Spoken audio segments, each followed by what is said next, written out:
Hey guys, Jesse Sand here today, back with another video, and today I'm going to be discussing with you guys about Dragon Ball Xenoverse 2, and I am ranting about it because I'm very upset with how the game is going with right now, or how it's progressing as of right now, and I'm just really underwhelmed with it, and I'm very disappointed with the game, because it's basically, it's not even really a sequel, it's basically just a larger DLC, or like a season pass for Xenoverse 1, because there's not a lot added to it.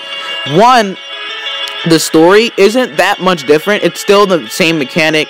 It just has movie villains, and it's just more evil villains, and Mira and Tell are back. Super Mira is in it. Timebreaker Barga's in it, but that's pretty much it. It's not going to be that much different. I think we're still going to go through the same cliche DBZ story thing, just with a little more tweaks to it. So like for Frieza's the Frieza saga, we're going to see Cooler in it, or maybe I forget what's his name, Slug. We're probably going to just see like minor villains in parts of the sagas, but that's pretty much it. I don't really think it's going to be that much different, except for maybe the Fakatsu no F / Revival of F saga, and I don't think that's going to be that much interesting either, except maybe when they fight Frieza, but that's pretty much it. Second, the character roster hasn't really gained that many characters.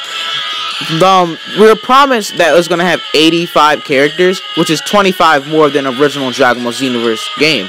And I'm upset with that because half of those characters we've already seen are not really that cool. I mean, we got Imperfect Cell, Android 16, Janemba. I mean, Janemba's cool, but we could still get other cool characters. I know there's like Cooler, no pun intended.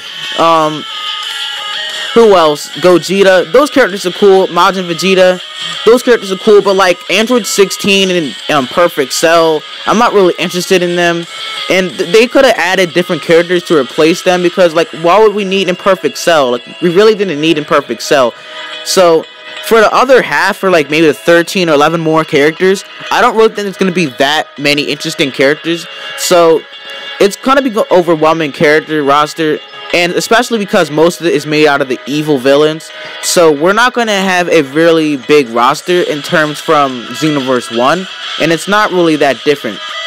Third, we didn't get anything we didn't really get most of the things we wanted from the fans. I don't think that they listened to the fans that much. I mean, they did a little bit with the DLCs, but like, why are you making like 4 DLCs for a game? Like, they basically are taking almost half of the game and just not putting it inside the game. Instead, they're going to try to make a profit off of it, which I see what they're doing. It's smart, but I mean, like, people that want to buy the game that don't want to buy DLCs are basically screwed because they can't get every character that they want. Like 4 DLC packs, that's probably around like 10 or 12 characters that they're not going to have, including the pre-order if they didn't pre-order the game. So that's another thing.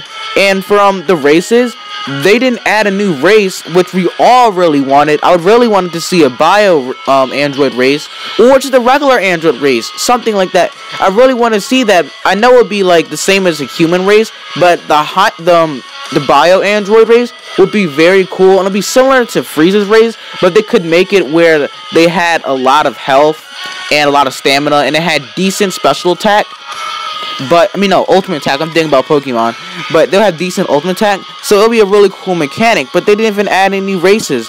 Now, the only thing that they really changed for the characters is that, they balance some of them, especially the Saiyans. I don't think you can spam anymore, and, for the Majin race, I think you can make your, Majin skinny now. So that's really the cool thing about it, but there's not really much else. We didn't get a tail like other people wanted, which personally I didn't really care about, but we really didn't get a lot of things. We still have stats for our clothes, which I really don't like, because you have to pick the clothes that have the best stats of your character, and sometimes you just really don't like those clothes that your character is wearing. You'd rather wear the other clothes, but those clothes have lower stats, which I really don't like. And for also the customization options, I don't think there's a lot more, because in the trailer they didn't show the entire list. That could just be the number of hairstyles for like each character for their entire game. That doesn't mean it'll be for for just one race. I really don't think there's going to be that much diversity and customization. Maybe a little bit. Like, I know you can change the color of every costume now, but I'd really want to see stats taken away unless you wanted the stats to be on it. Like, you could customize the stats on it. I would prefer that more, but the way it's right now, I really don't like. And that's just my rant on Dragon Ball Xenoverse 2. If you guys don't like it too, tell me in the comment section below. If you do, tell me why. It's not that bad of a game, but I'm kind of disappointed with it. So, see you later, guys. Peace.